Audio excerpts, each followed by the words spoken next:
session of Tuesday, December 2nd, 2014. Roll call, please. Buckles here. Stram here. McCoy here. Hart here. Natalia here.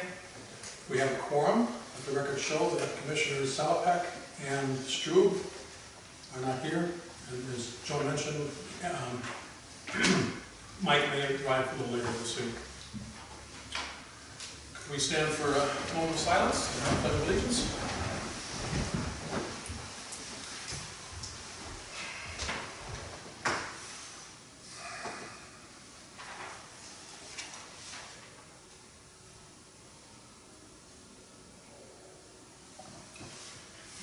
Pledge allegiance To the flag of the United States of America, and to the republic for which it stands, one nation under God, indivisible, with liberty and justice for all. Do you have any written comments? No? Okay. All right. Elaine, Ron. Okay. It's just a Q&A.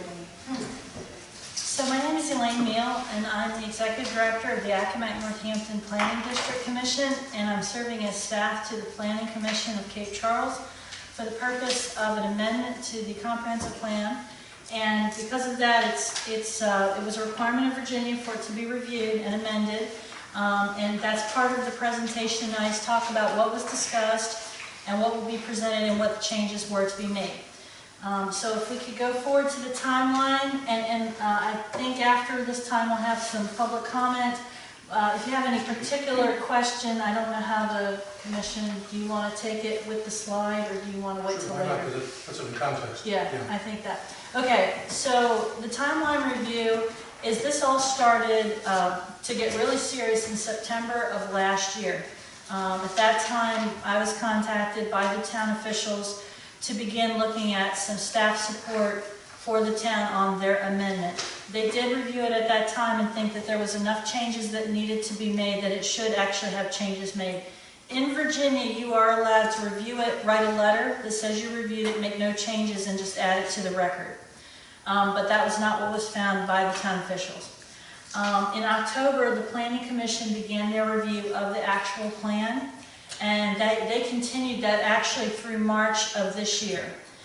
We were actually contracted in December, and we came on board at the end of March to take the review as well as come before and start talking about the various topics that were identified by the Planning Commission.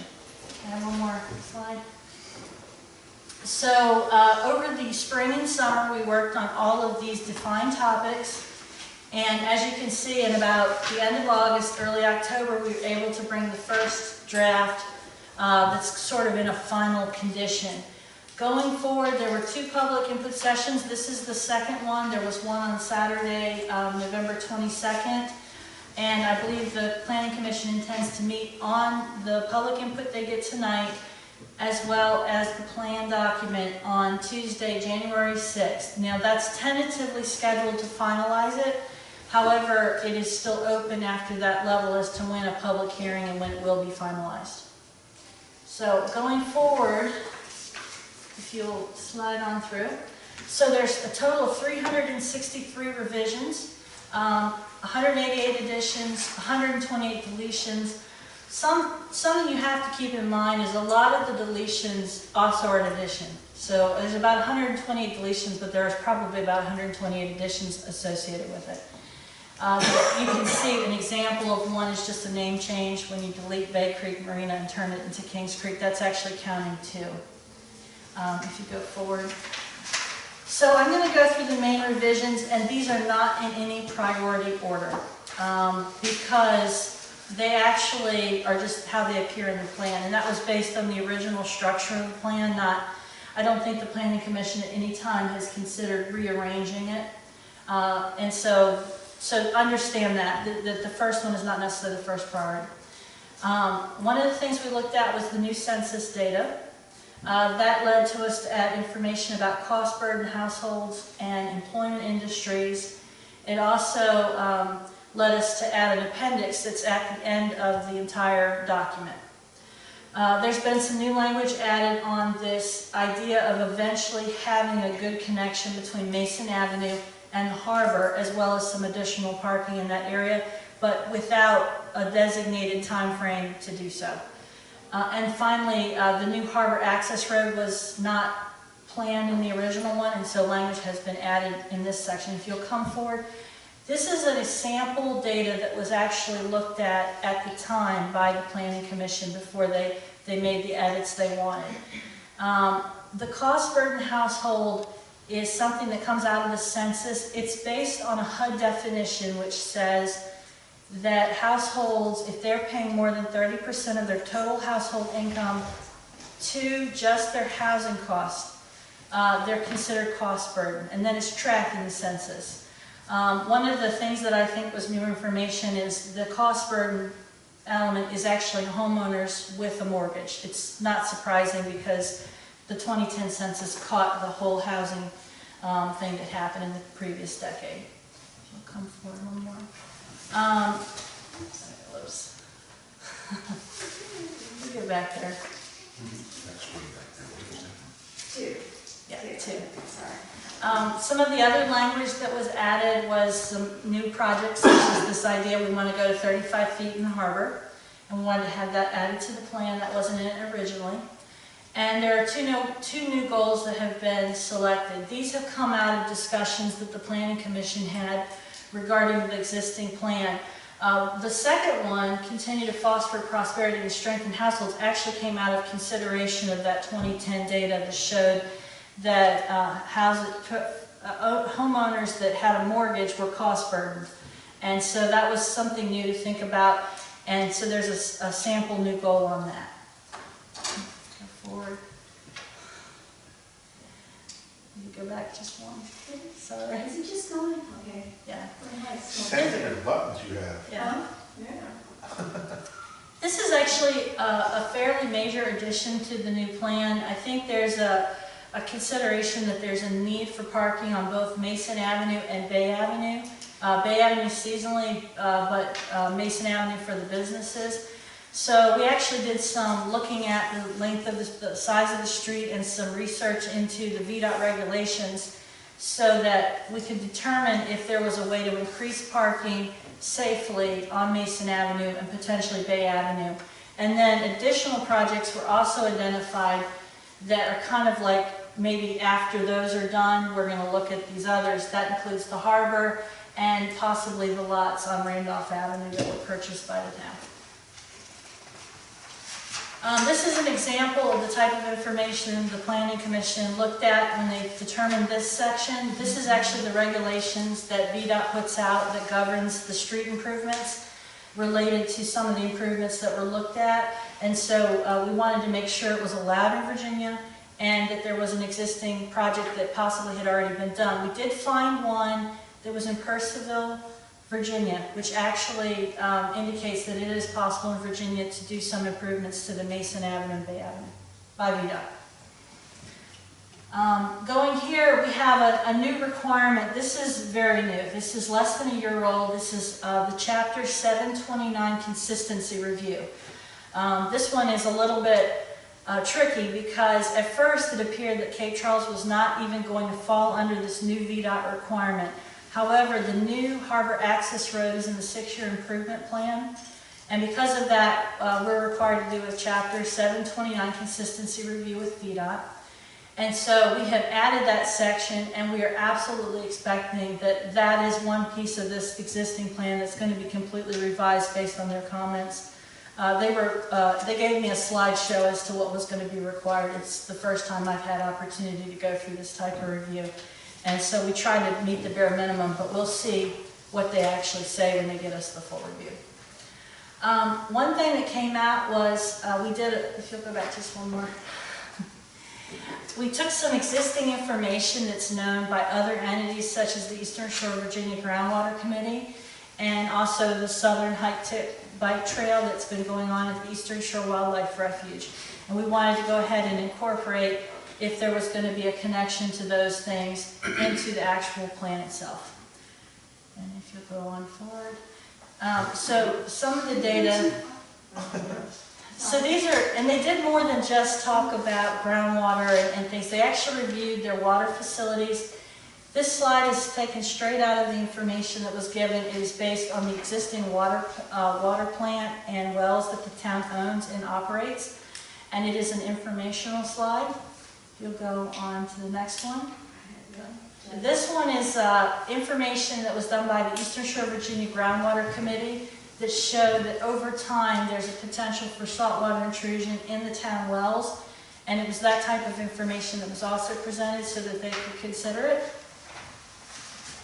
Did they include any estimate of mitigating such an event? Yes. You said, yeah? Yes, in fact, the DQ requires the town's permit to actually address this issue.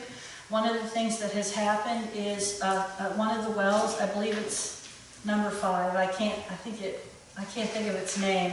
It actually is over a certain, when you reach a monthly pumping, the DEQ requires that the town begin pumping from that well to relieve the strain and reduce the chance for saltwater intrusion. So that's one active thing the town is required to do. And the town has added some new strategies as well to try and continue to monitor it and make sure it does not get out, it doesn't have an issue that way. But was there a cost estimate if that happens? I mean, we're planning for the future and we're increasing. The likelihood is increasing that we're going to have saltwater intrusion. What does that do to our, how much money is going to be required to mitigate? To my knowledge, I don't know if there is a cost estimate. I know that the Groundwater Committee has not conducted that type of analysis.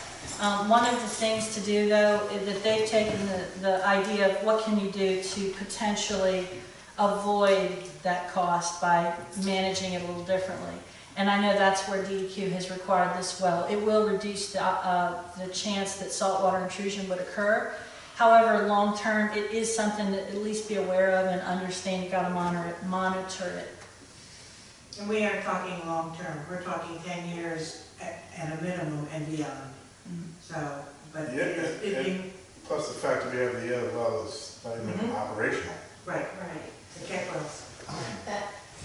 That's part of this. That's one of And this is actually the Eastern Shore Virginia Groundwater Committee does meet on the USGS model and review that data on a monthly, almost every month basis.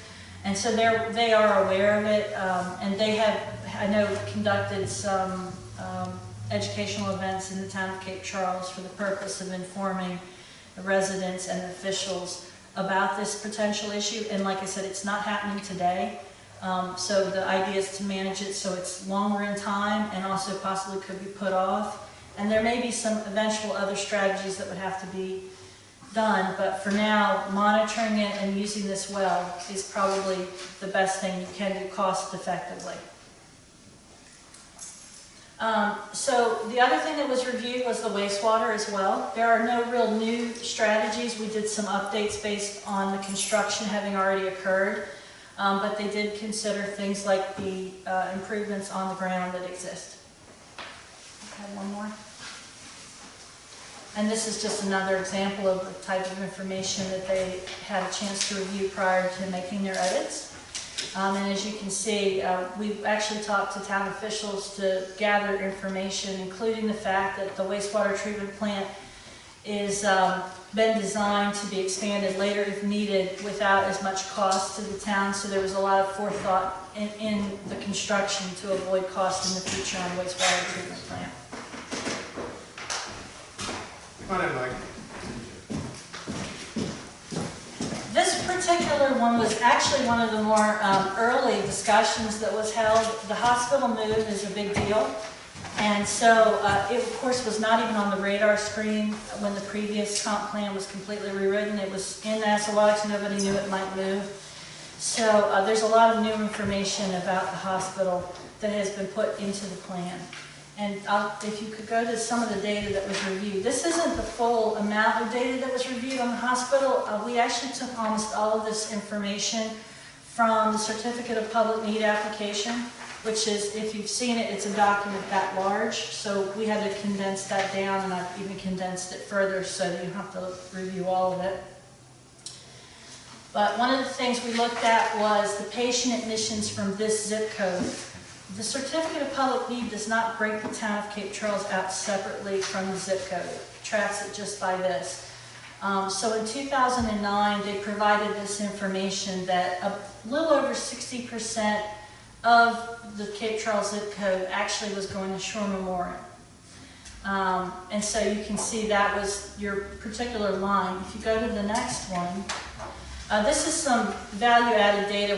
We actually just went through all the lists at the PDC and we plotted it on this graph to see if the hospital, when the move that happens, how will that possibly impact the town. So what we did is we looked at the distance from the existing hospital and the percentage of patients they were getting at that distance from all of the places on the Eastern Shore. So up there you can see Cape Charles, and it's actually sitting very closely, I believe, to Temperatesville. It's not like Sheridan is right beside you. So for instance, at almost zero, that one right at the top, it's 82%, that's Nassauattucks, because they're less than like a mile from the hospital. I did the post office to find the distance. And so what you see is there's a really good correlation.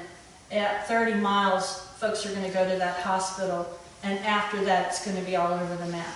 So if you go to the next one, kind of one of the things that was looked at with that graph is it does suggest you're going to have a whole lot more folks that actually go across the bay to the hospital. I don't think you all needed to see a graph to sort of know that, but it actually, that graph describes that the 30 miles is the place where you begin to make different decisions.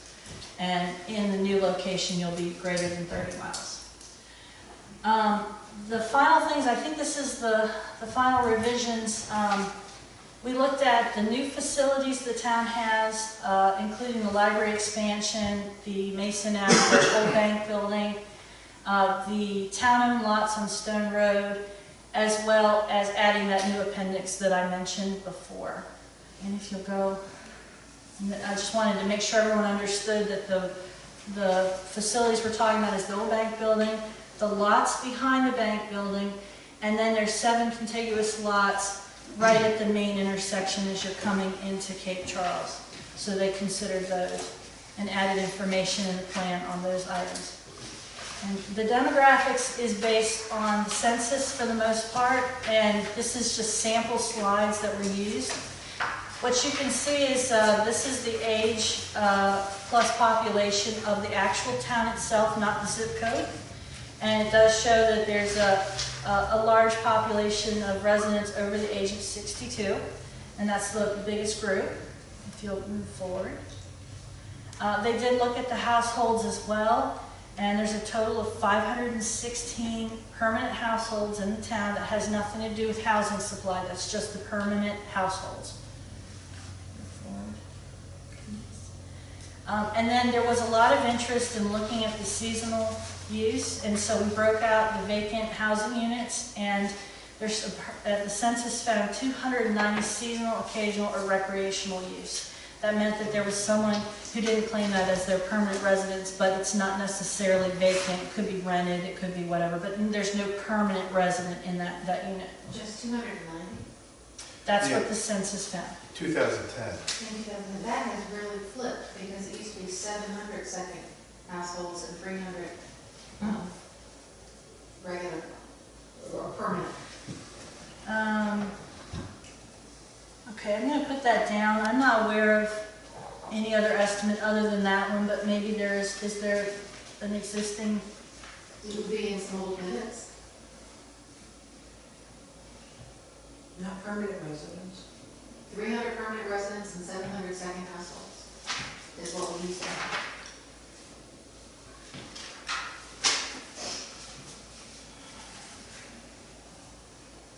I'm going to note it, and we'll definitely put that into there because I'm only aware of the census from that standpoint. No, I can understand. If you could advance again. One of the other things we looked at was the IRS data. Now this is zip code data, so it's broader than the town itself. We picked these two, well, we picked 2011 because that's the most recent year I could have at the time we were able to consider it.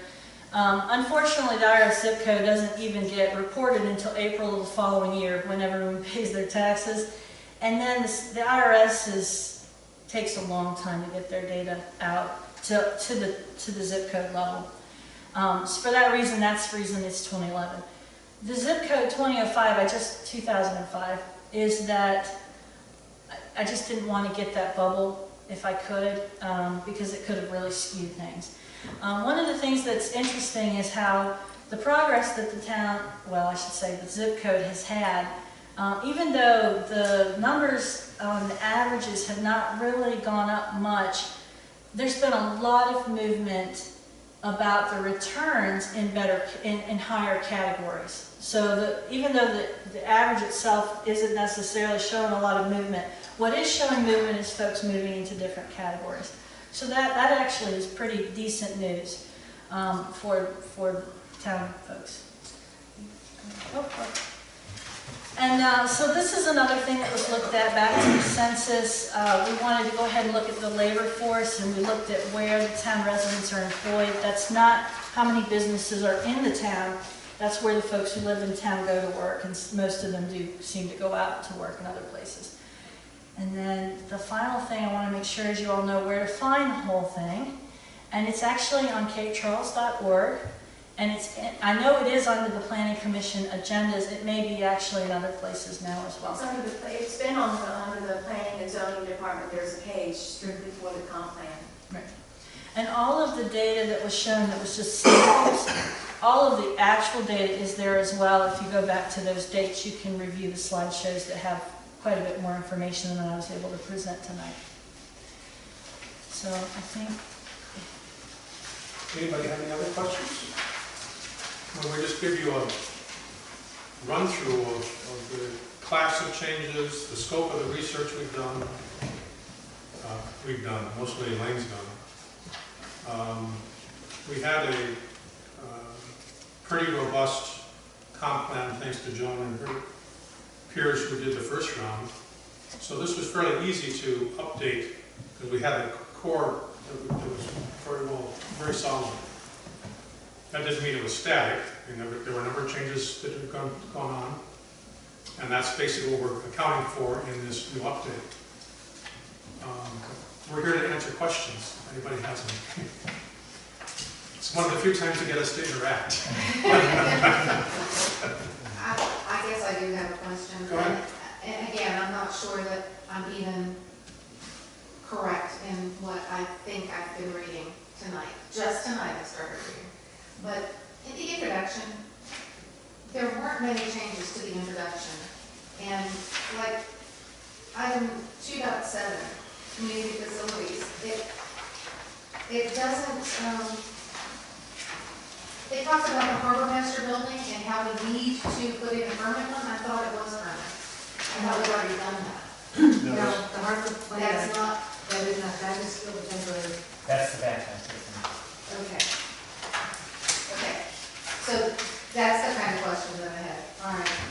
If you'd like to, any point, can come to the town hall and look at a copy of the harbor area master plan. It should be there. Oh, yes. It's online. It's online, isn't it? It may be online. It might be on. It's also, it's like phase 2, phase 3 of Right, the harbor right. district.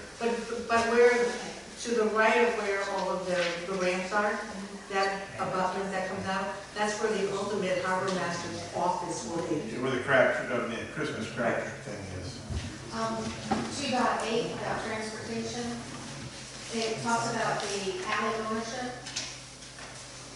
Paul Watson did that whole deal for us years ago, trying to find the ownership of the alley. And we were going to then change, maybe buy some land from the people that own the different pieces of the alley. Like, for instance, behind my house, my deed says that I own that piece of the alley. But we didn't do anything, so that's why it's still in here.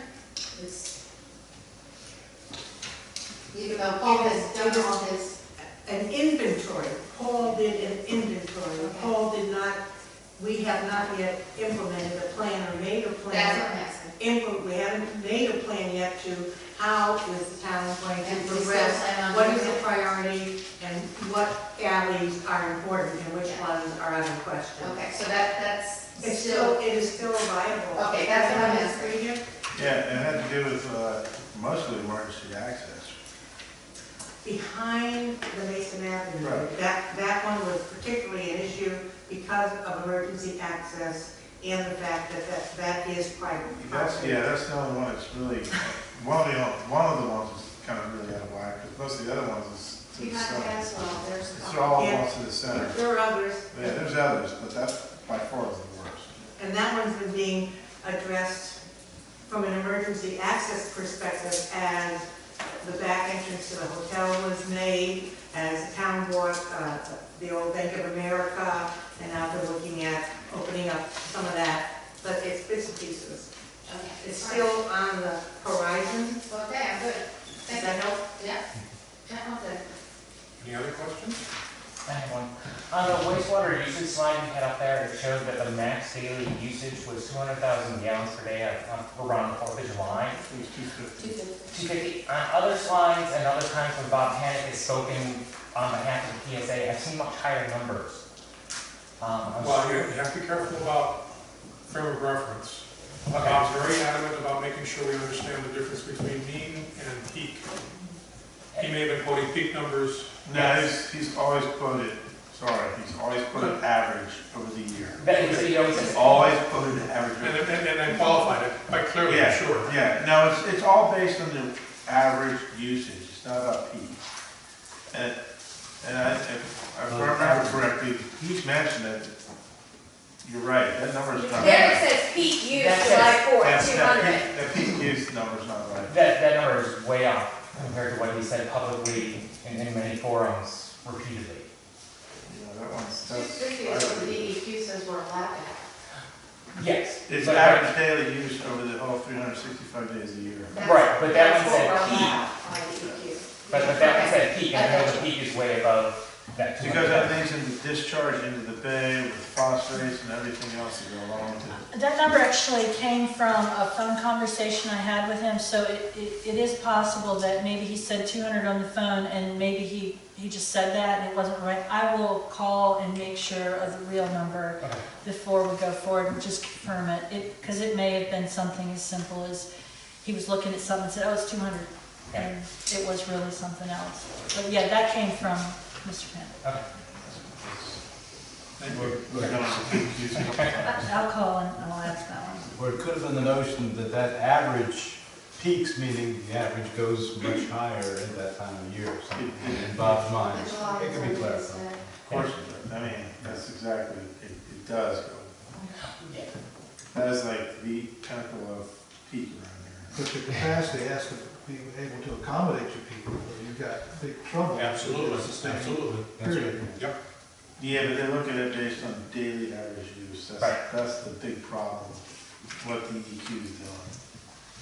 Because we can hit 750,000 gallons in a day, and the next day we're down to 100,000. And it doesn't go against us because the average peak is under what it's supposed to be. 250, right?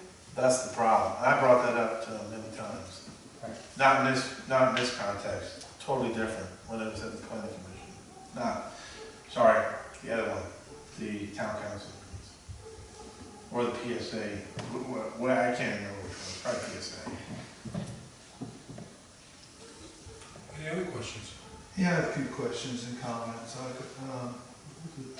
I guess I'm a little alarmed at, when I read portions of this, with the saltwater intrusion, that if we're gonna be forward-thinking enough to go look around the state for reverse angle parking examples, we might want to ask around the East Coast or wherever appropriate to ask about what similar sized communities go through in the event of saltwater intrusion, because I think some language leads it to be inevitable, so, yeah, we're gonna try to avoid it, but what happens when it can't be avoided? Part of our problem, correct me if I'm wrong, is DEQ has not issued us a permit for the well that we dug, and we can't even tap into it to No, but reduce it. but We've only got to, regardless of how many wells we have and where it's to they take are. pressure off so you're not pulling so much water out of one well. Right, To and pull in the salt water from another well. We actually have wells, but we can't use them.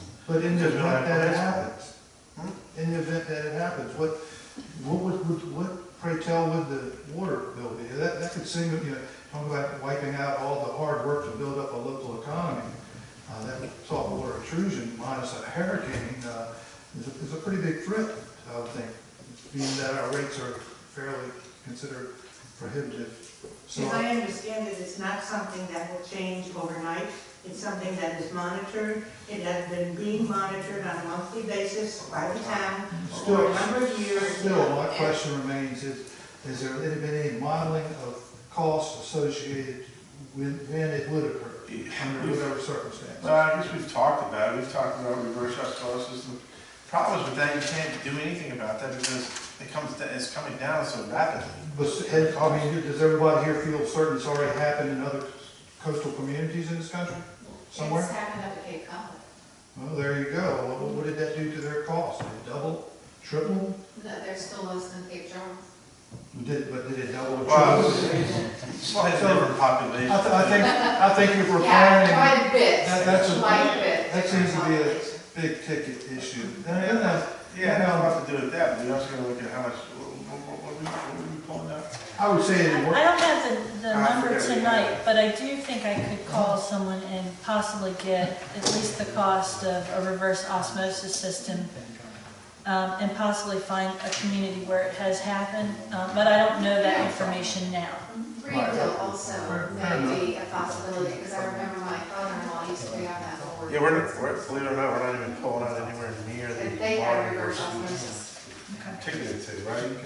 And my other question is, and this one hopefully can be answered. In a lot of the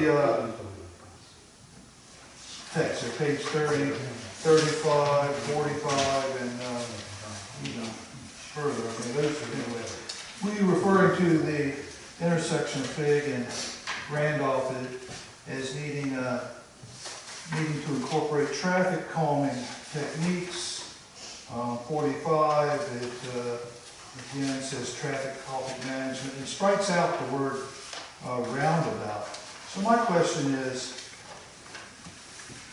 if the town, and I've debated this with council a year ago fairly heavily, doesn't want to take VDOT to task to replace the stop sign going out of town, which seemingly makes that intersection a lot, I know it makes it a lot more dangerous, and people going through there 25, 30 miles an hour. If a stop sign isn't part of the traffic calming strategy, and now you strike out the word roundabout, just what is going to be this traffic calming mechanism? It's not a roundabout because you struck through it. Roundabout was a specific solution.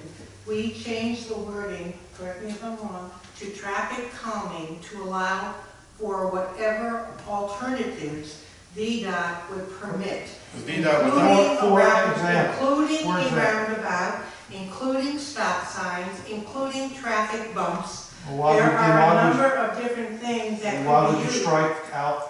We can make it more Because general, we we broaden want ourselves into a We corner, want to- right? We don't want it to be specific. We broadened it. We broadened We it. want it to be, have options. Because we have so few knowns at this point, we want to give ourselves options, so when we get the knowns together, we can make a choice without being constrained with the language we've got. Understood? Okay, starts to sound like Dick Cheney with those knowns and. Yeah. This was actually, days, nothing more than that. Okay, you got your knowns, you got your unknowns, your. that was it was just clearly to broaden it, that's I all. will say, I don't know if, I never mentioned this to the town, but I think part of why VDOT is constrained at that intersection, when it doesn't seem they're constrained at other intersections, is when I had to do the primary map of Cape Charles, the primary road comes in, does the right turn, the left turn, I'm sorry, does the left turn, 90-degree turn, stays primary, does another 90-degree turn, stays primary, does another 90-degree turn, and stays primary. So VDOT, from their view, doesn't recognize you have different streets. They see one primary that comes in, turns, comes and does this, and then ends at the beach. And all the rest of it is just secondary to them. And I don't know if that's why, That's when but I they- suspect that's That why. could be very well. Well, there's That's also a what size stop sign problem with came the out. roundabout, it wasn't big enough, unless they took the property. There was a size issue too, if I remember correctly. That's why we broadened it, just so we could keep it, not lose it. Has VDOT, I don't know if they've done any sort of survey as far as Yes, putting they've cars done, straight Yes. versus they've done it Yes. 2 or 3 They've done it a times. couple of times. They've done it 2 or 3 times. going left is still the primary? But you got traffic heading west that doesn't, there's no right of way declared at that point. East. So whoever gets in the intersection first. To Well, me, that's problematic. But anyway, thank you for that. Page 54, you say acquiring strategic undeveloped properties, Rosenwall School and Schlegel. What's planned for those properties? You want to acquire them, do you have an end use in mind? I think it's a bizarre. Well, let's hurry up and preserve Schlegel's because it's disappearing as we speak. That's not Believe me. That's the ongoing So, problem. so you would acquire them to preserve them?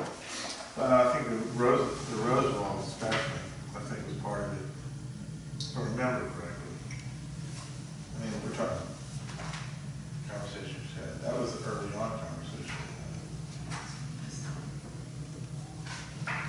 Anybody know what we plan to do, either one, other than to preserve them to what end use? This was in the original comp plan and has remained unchanged during our revisions. So this is 25 years old. Yeah, but we got a plan We're to not buy changing. something that we don't know we have a use for? Or need? Well, we could have bought it already, but we bought those other lots and we bought the library, so I guess we didn't. I'm just curious, I'm very curious about old schools and I'd like to see them preserved.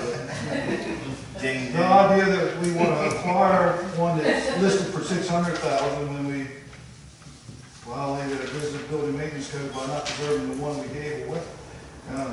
I find it interesting, sort of like, well, do we have is there going to be a use, if we were to buy, acquire, and preserve the Rosenwall School, would that be something the town would be doing, or are you going to try to well, incentivize? you gotta remember, Frank, we're the planning commission. Yeah, but you're We're saying planning raise for the it. future, but we're planning for the future, but it's always up to the town council to see fit what to do with it. So the town council need to answer that question? Could possibly be if they decide to buy it. Because they're the ones that are gonna fund the purchase regardless. Yeah, I mean, we're just basically putting They, it. and they can Put take it whatever out we give there them and for throw it away if they want. But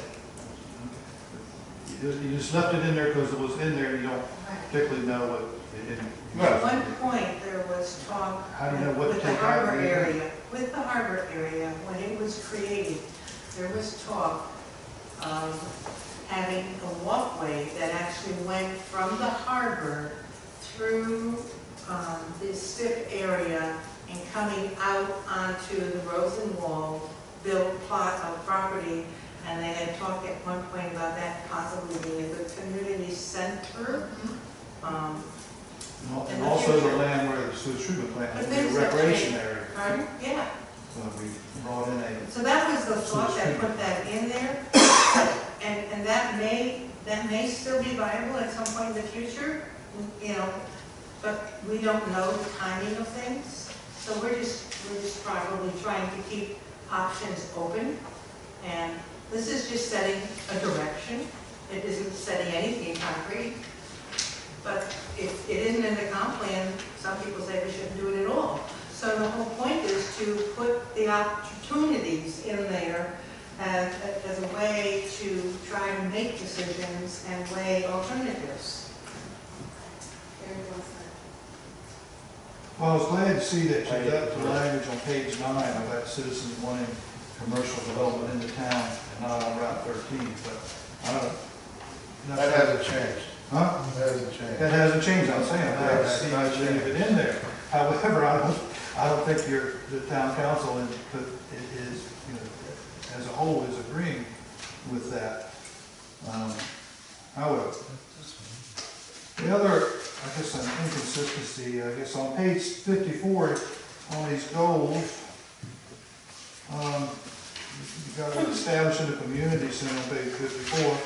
By the time you get to page 60, you draw a line to it to get rid of it. So you might want to make up your mind a little bit on that, whether you want to keep the line Is that open. one of the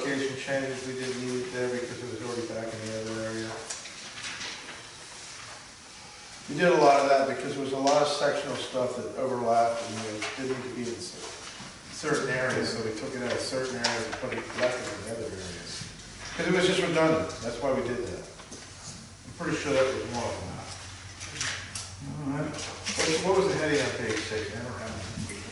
Town council priorities, trying to see available from what they have already This done. one, town council priorities, and then this one. Do we, this one?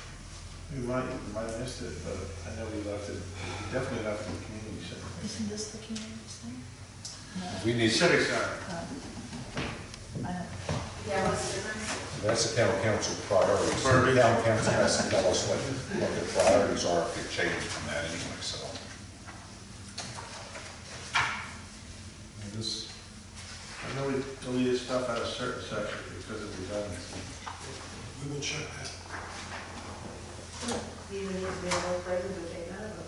Right, exactly. Yeah, Should Absolutely, be yes. consistent. Yeah. Okay. Well, that's one of the things we were trying to do. I might have been missed.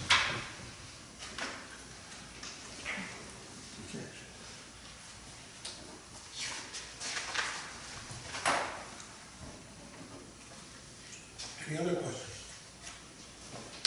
I guess one other suggestion question in there is, and it may be in there, I haven't read every bit of it, I scanned it for, I kind of looked at the red, what you all have taken out and put it in more, because I'm somewhat familiar with the other, but I'd like to think that the town could plan and have a goal of, back by the Public Works or somewhere appropriate, a voluntary recycling system in town, that we, a location where people could take, aluminum draws are real big. Each month or so, you could be a different charity or group in town contributing to something. But an area, if we're going to live in this ecological, and we do live in this ecological sensitive area, and we're trying to be progressive, and a lot of great work has been done around town. But I would think that to complement all that would be a voluntary recycling center that we all could be proud of. So that we're not unduly discarding items to landfill. You know what, we talked about that. I'm trying to remember if we talked about it because the proximity of the transfer station was close enough. It's not close enough. I'm gonna tell you, being a lazy person, it's Well, not I'm just close saying, enough. what I'm saying is, I know we talked about it, I don't know what we talked totally, if we, So I think the concept, the context was, it was there basically for the businesses to well, take advantage of. It wasn't really there for the citizens. yeah, well, it was basically. You talking about cars with Just for the recycling just for the dumpster car. that time? Yeah, yeah. He's Cardboard talking dumpster, more. yeah, I love that. I love that, and I can use that. I think you can It's find, absolutely broader than that. I think you can find other examples of, Bottles and cans. more user-friendly, recycling. And I understand, as soon as you say that, some people say that the glass component of it costs more than whatever, but, if we could investigate what would work and what wouldn't, I think, along with, water conservation, resource They got a conservation. nice little setup down at Cheapside, which is small. It's not like you don't need 40-yard boxes. Yeah, that's the same thing as over in Cherokee. Yeah, it's the same thing, right? It's a It's a recycling. transfer station. It's all the same thing. The county's set up, I know because I've done all the signs, I think 5 or 6 of them throughout the county. It's transfer stations, and it's to put in general areas where in proximity that are close to the population. So Cheapside, that's the furthest one south. Cherokeen's the next one up. You got one in Eastville, you got one off of Occohannock Neck, and then there's one further up. Right, I think there's one to copy something or look at something. Yeah. That's what I'm saying, that's there. But that's the county, that's not the I town. know, those are It's also- the larger green boxes there. I'm talking about a little bit smaller scale Right. operation. So We could may kind have of, we could grade and pride ourselves on how much tonnage we Just keep out of the. That's the thing you have to weigh. Haulers generally want tractor trailer loads taken off. Right. Now, so you'd have to combine with, And I know the Somebody town at has waste done station. research with Davis is our current, right? Yeah, Davis. And Davis would be very more than happy to collect recyclables, but they want to add to the fee, And he won't take less. and they won't take He won't less. take less. But you know, the people that pick up these recycling centers, It's Davis that picks it up. No. No. Across the bay, Oh, in Portsmouth. T, what's it called? And CGI. I heard them come T something. and talk to a Rotary group, and they said, you know, we would be willing to have a recycling thing in any town, or any city. You know, it's gonna cost something, but we'll do that. That was brought up, you know, 5 years ago. Well, the convenience of the county ones too is you don't sort it, you just throw them on your. Well, that's right, because that's how they do it. They have a separator at their plant. facility. Yeah, Separates Fairfax things. County, you have to separate it, not anymore, it's just all one barrel, it's all it is. It's TFC recycling. TS. So whoever does that, I mean, that's something that somebody could inquire to see, I mean, either a center at a location where, you know, you could have bins or something, or, I guess we'd have to figure out exactly what it costs. Right. I think that's one perspective. The other perspective is where you might put something, because I think I'm a little bit concerned about the road factor with stuff that stays out for a while. Now, maybe up by Public Works in the railroad area is a good place if that were to happen, but I wouldn't want to see it on Mason Avenue. Well, the only problem here with the Public Works is you can get in, it's just a matter of getting in and out in a convenient way, because there is one way in between Rayfields and, I don't know, what's the building? On the backside, in between Rayfields, I guess it's a road, I don't know, is that a public road or is that an alleyway? So it's an alleyway, so. And it's a good location, they've used it for recycled concrete for a while. Right. That's what the town has their storage shed. Yeah. Something to look at. Put in the comp plan, then it gives the opportunity, yea or nay, going for it. It's just like, You know, we'd have to consider recycling opportunities and take advantage of any that are feasible. A lot of recycling follows energy costs, and as we, it looks like we're in a period, right, will be very low energy costs for the next I like that word voluntary. A lot of recycling dies, and because the demand lessens. There's bigger picture items, but yeah, not somebody, plastics, yeah, but aluminum. cardboard, Cardboard is just overdone, that stuff, it's just too much of it. That's the problem it has, it's just not so. So Frank, when you said voluntary, it just meant that people on their own, but not that there would be some volunteers that would take care of actually getting it to the dump or something. Yeah, I was thinking voluntary, if people were separating, you know, their items. It's like we know there's a lot of people that take it voluntarily from here. Yep. I take mine to church. I take that true. That's the most cheapest food. I bet you got scrap where somebody in a big truck or something would. Because you take advantage. That's a pretty good volunteer thing to do, but Sorry, that's what? not. He's taking advantage of cheap fuel. Oh. Cheap size of it. I don't know, 300. It's the same damn place. Cherry Cheap said it's the same place. It's the same place. You're starting right over here. Across the tracks. No, he's up and down by Sand Hill. You're all the way down there. You can make 300. He lives down there on the road. I mean, if we go down there for the, you know, to the farm, Oh, you're a farmer.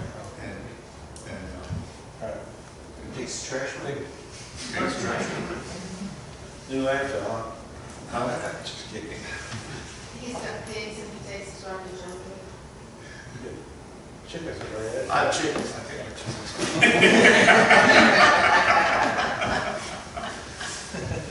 Do we have any other questions?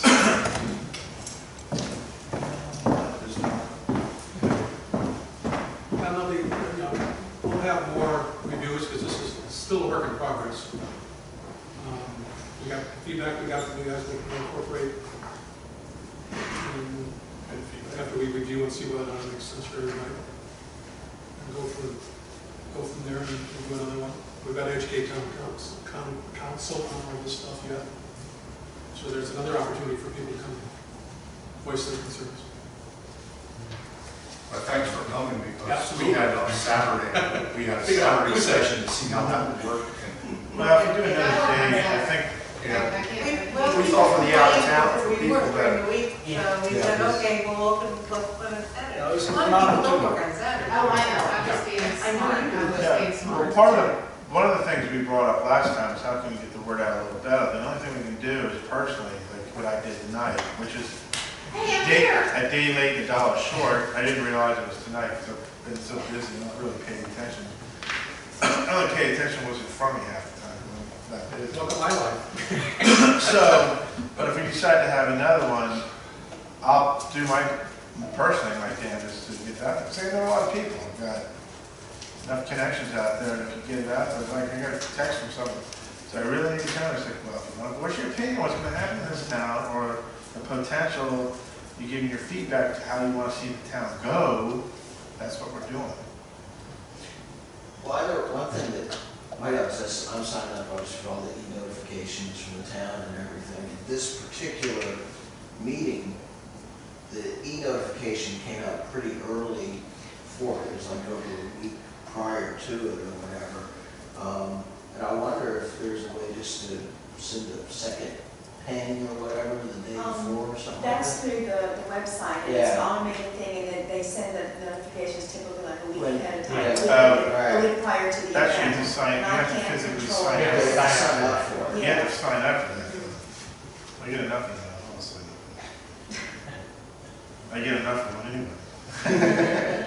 But it's just a classic thing. It's just for me personally, I think most of us are trying to figure out how else. Because we do it through the paper, we do it through the Gazette, we do it through a bunch of other different things. And just so you know, Facebook is not an entity the town can use because of its openness and basically security reasons. That's why they can't do it.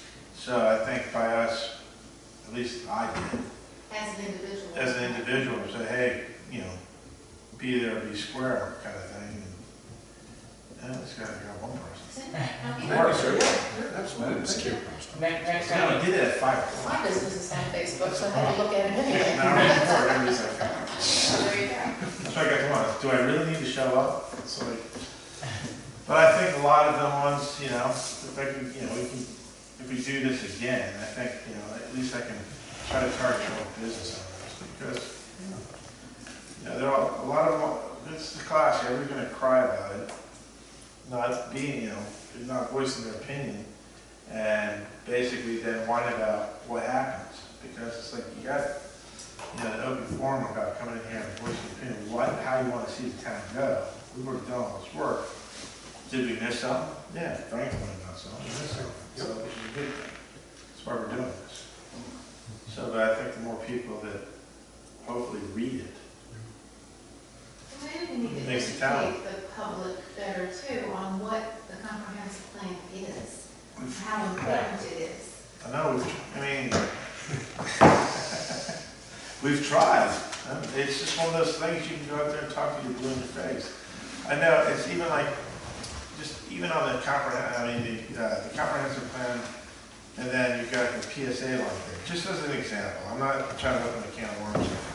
But, you know, the comprehensive plan states one thing, and then all of a sudden they're doing something else. And then no one knows exactly the whole comprehensive plan anyway, because no one reads it.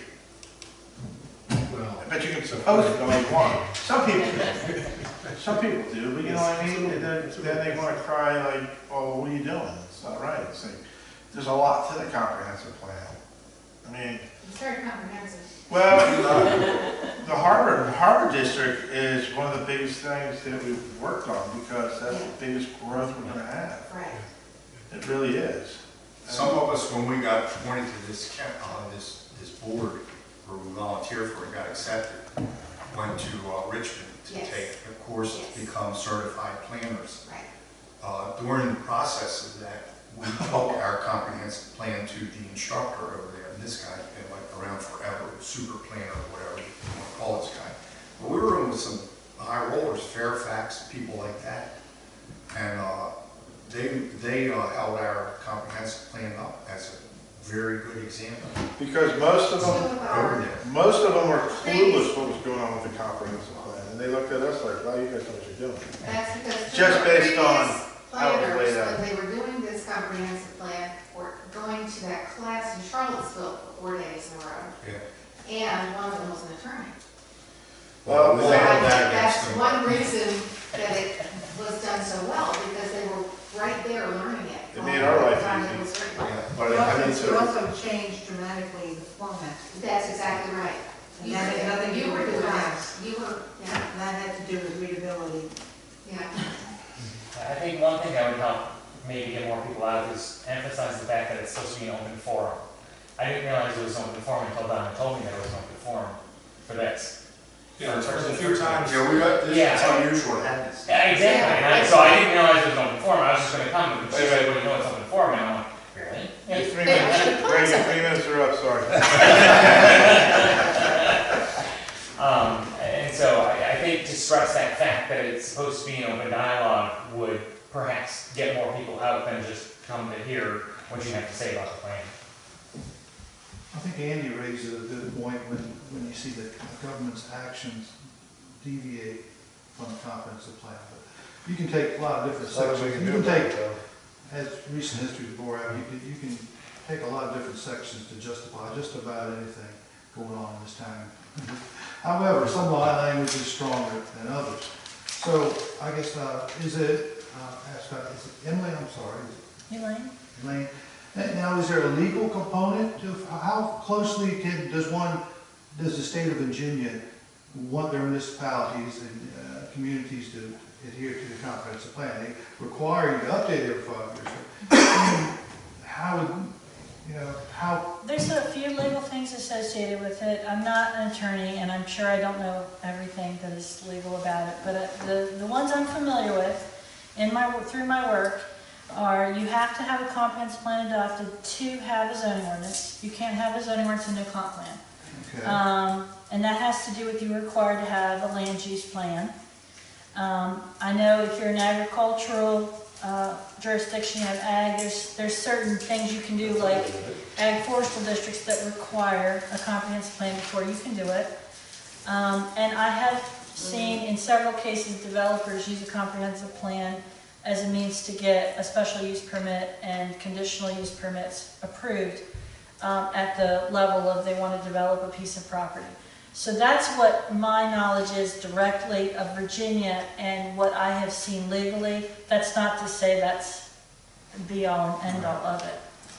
The one thing that comes to mind is something we got in school, which talked about making sure we follow due process, because it's all about protecting the community and the board, making sure that we're following the process and that the result is a joint effort. It's not just somebody trying to railroad something through the town. So we're charged by law to follow a particular process, which is why we go through these reviews, get input from the town, because this is supposed to be based on feedback from the town, not only our ideas, but what the town really wants, which is why it's so vital for we get the town participation in this exercise. Absolutely. And there's as most of us I guess would be aware, there's a tremendous debate going on county level as with their comp plan, they've been with 3 years and not having updated it, so now they've usurped the process. They want to go ahead and establish zoning, make zoning changes first without updating the comp plan, which has a lot of people. I have also heard of localities that actually take the view that if they want to have a change, they'll amend their comp plan for that change purpose. And so a lot of folks, I don't know if that's considered really good practice. I don't think planners would say that's good practice, but I do know in the Virginia system that there are counties who have a plan that really doesn't say much at all. And then they take the view of if we want to do it, then we'll amend it. And it creates this pretty extensive process every time you want to make a change. I do know there are some localities do that. I wouldn't consider, that's not a good idea. It's a lot of work for everyone and it's probably not very. it specifically states in the Virginia code that your comp plan comes before the zoning ordinance. And, Absolutely. Yeah. so, you know, That's why a few people decide to resign, because of that. Yeah, that's a whole, that's not our issue. Right. But it affects us, which sucks. It really does. Well, I, you know, Because we're in the. I would venture that, you know, board of supervisors are way out on a limb where they are, trying to, you know, not update a comp plan, but yet update the zoning. I mean, it's philosophically, you know. well, what they have is they have an approved comp plan that's, it's in conflict with what they're proposing for the zoning ordinance. That's the bottom line. That's why they want to change the comp plan. So, And if you want to know the language on the comp plan directly in Virginia's code, that was actually one of the very first things the planning commission did describe. We actually did that at the April 28th meeting. And the section of the code that kind of talks about these issues is 15.2-2222.1. And it does state that it is to be the comprehensive plan of the town. And it's, I guess it's up to an attorney to determine how that's going to be applied in real life. But, so it is meant to guide the town in the future, when it's adopted. That's its purpose. Any other questions? You know, see, and I'm glad you raised that point, President. I can't resist. And on page 54, it says growth of the town will require increase in space for community services, therefore the town plans. And, you know, in conjunction with the old school that's now been bought, restoration of school, adaptive reuse. Well, you know, one would argue, how is that going to provide community service? Now it's a private building. So, you know, and then, you know, so then that seems at odds with that. Then you go to page 60 here, and of all your harbor conceptual master plan goals, or the number, I guess their goals are numbered, you know, every one of them has to do with generally public property, which the government has to, you know, direct control of, other than number 13 inserted, which is, you know, preservation, restoration of Roosevelt School. So, you know, here we had a plan for our own public property we didn't follow, and now we're developing now we're using a goal for public property that we have, you know, planning purposes of, and we're interjecting some privately owned property in there. So, you know, I find that curious at best. I won't continue on that. It's just, you know, then when you go to take inconsistencies, then there becomes an issue of what a judicial body will do. You search the internet, they're all over the place with that as well. Standing being a key component. But it's good work, and I wish more people would come out. You know, there's a lot around here. I mean, contrary maybe to popular belief, it's like being an umpire. You know, I've been in my 15th year of public service on the council. And when you're doing your job right, people generally expect that. They don't come out to shake your hand and slap your back. But when you veer off course, that's generally where you catch the slack. And I think the majority of everything going on around here is done real well. And then there's about somewhere around 10 to 20% of it that I you know, think could be done a lot better. And I think, of course, and that's where I come out generally and made my sentiments known. But still, it's a wonderful town. Glad to see everybody doing this work here tonight. Thank you, sir. Thanks, Frank.